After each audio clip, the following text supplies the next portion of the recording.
जी हाँ दोस्तों, सागर धनखड़ हत्याकांड मामले के अलावा पहलवान सुशील कुमार कई सारे विवादों में पहले ही फंस चुका है, लेकिन उन विवादों से आसानी से उसने अपना पल्ला झाड़ दिया था। लेकिन इस बार तो है एक हत्याकांड का मामला।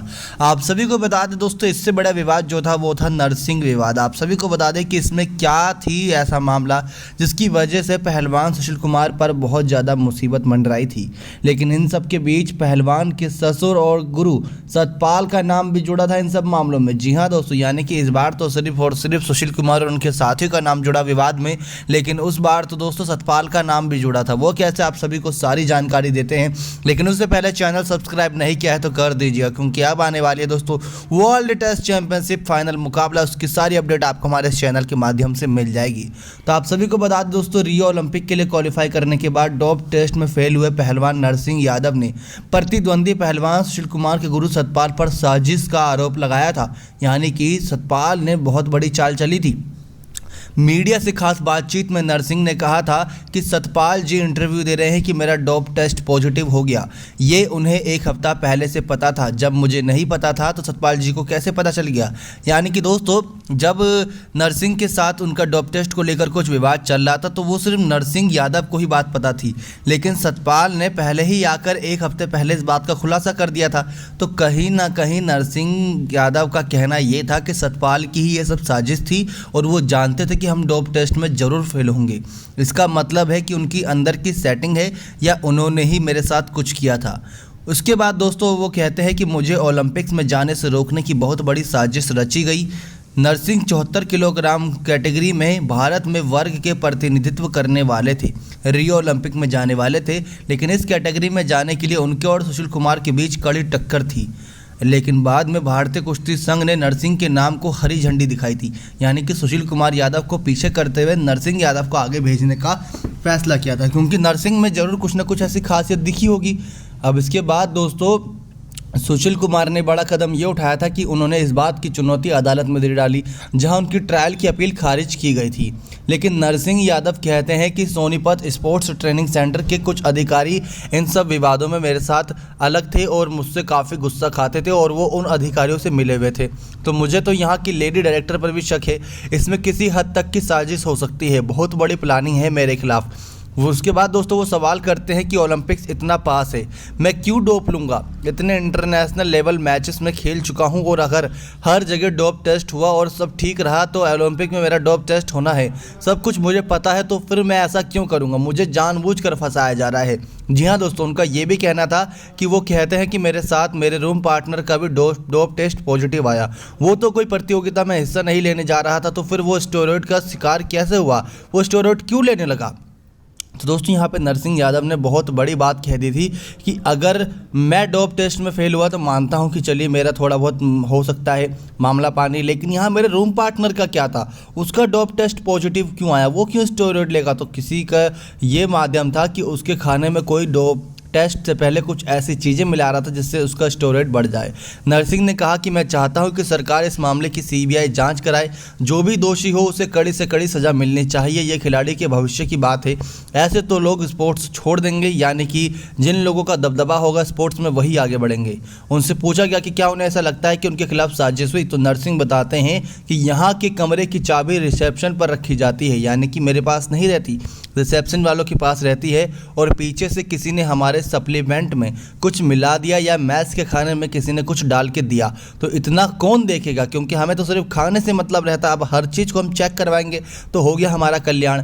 ऐसे में उन्होंने कहा कि जो स्टेरॉयड डोप टेस्ट में पाए गए वो रेसलिंग में इस्तेमाल भी नहीं होते, वो बॉडी बिल्डिंग में इस्तेमाल किए जाते हैं। ये भी बहुत पहले इस्तेमाल किया जाता था, अब तो ये भी नहीं मिलेगा।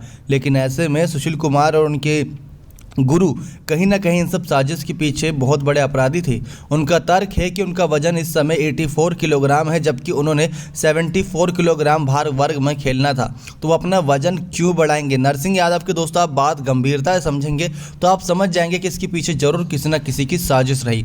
उन्होंने कहा कि मुझे पूरा भरोसा है कि सच्चाई जीतेगी और मैं निर्दोष हूँ तो जरूर ओलंपिक्स में शामिल होऊंगा। लेकिन ऐसा कुछ भी नहीं हुआ दोस्तों। आपने देखा था कि कैसे सुशील कुमार आगे बढ़े थे। ऐसे में दोस्तों नरसिंह यादव ने पिछले साल लास वेगास में आयोजित विश्व कुश्ती चैंपियनशिप में कांस्य पदक जीता और इसी के साथ उन्होंने रियो का टिकट भी हासिल कर लिया था। लेकिन साल 2014 के इंचियोन एशियाई खेलों में 74 किलोग्राम भार वर्ग में कांस्य पदक भी जीत चुके हैं वो, और साल 2010 में राष्ट्रीय मंडल खेल में स्वर्ण पदक भी विजेता रहे थे।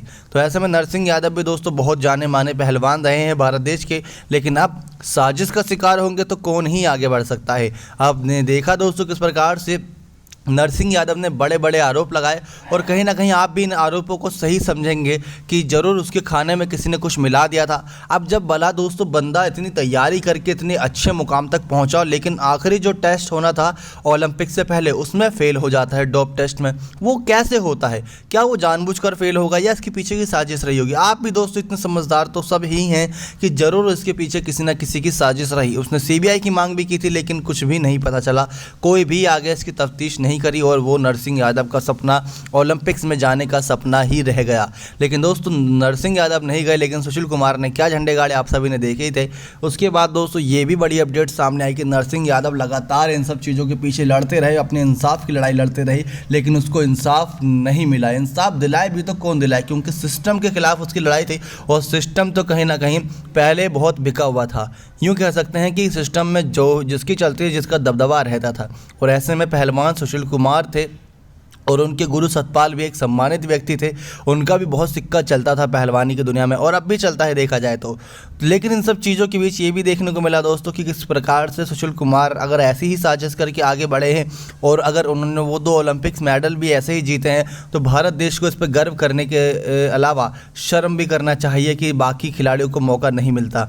यानी कि हम बॉलीवुड इंडस्ट्रीज़ में देखते हैं नेपोटिज्म चलता है, और अगर पहलवानी की दुनिया में अगर ऐसे ही भेदभाव चलेगा, विवाद चलेगा, तो आखिर कौन सा अगला चैंपियन हमें मिलेगा? क्या सुशील कुमार ही जैसे सितारे आगे बढ़ते रहेंगे? ये हैरान कर देने वाली बात है, क्योंकि हर साल हमें अलग अलग कैटेगरी में अलग अलग चैंपियन को देखने को मिलना चाहिए। लेकिन अलग अलग कैटेगरी की तो बात छोड़िए, यहाँ पे सुशील कुमार का नाम ही पहलवानी की दुनिया में बहुत ज़्यादा चर्चाओं में रहा। योगेश्वर दत्त ने दोस्तों बहुत झंडे गाड़े, अब उनके शिष्य बजरंग पुनिया आगे बढ़ते नजर आ रहे हैं। उन्हीं में से एक सागर धनखड़ भी हो सकते थे, लेकिन सागर धनखड़ तो दोस्तों अब इस दुनिया को अलविदा कह चुके, क्योंकि आप सभी ने देखा होगा किस प्रकार से सागर धनखड़ के खिलाफ भी 4-5 मई की रात को साजिश रची गई। यानी कि अपने ही शिष्यों पर, अपने ही छोटे लोगों पर सुशील कुमार लगातार साजिश रचते आए हैं और विवादों में फंसते आए हैं, लेकिन एक के बाद एक विवादों से बचे सुशील कुमार इस बार बहुत बड़ी मुसीबत में है और जेल की सलाखों के पीछे भी हैं। देखना दिलचस्प होगा कि कोर्ट उनको लेकर क्या फैसला सुनाती है, क्योंकि फैसले से दोस्तों बहुत कुछ बदल सकता है। सुशील कुमार की ज़िंदगी तबाह भी हो सकती है, सुशील कुमार बेगुनाह भी साबित हो सकते हैं। अगर बेगुनाह होते हैं तो ऐसे में कई सारे लोग इस बात को लेकर इंसाफ की लड़ाई के लिए आगे आ जाएंगे, लेकिन ये मामला एक अलग ही तूल पकड़ता नजर आ रहा है। और नरसिंह यादव के विवाद से तो दोस्तों फैंस का गुस्सा और भी ज़्यादा हाई लेवल पर है।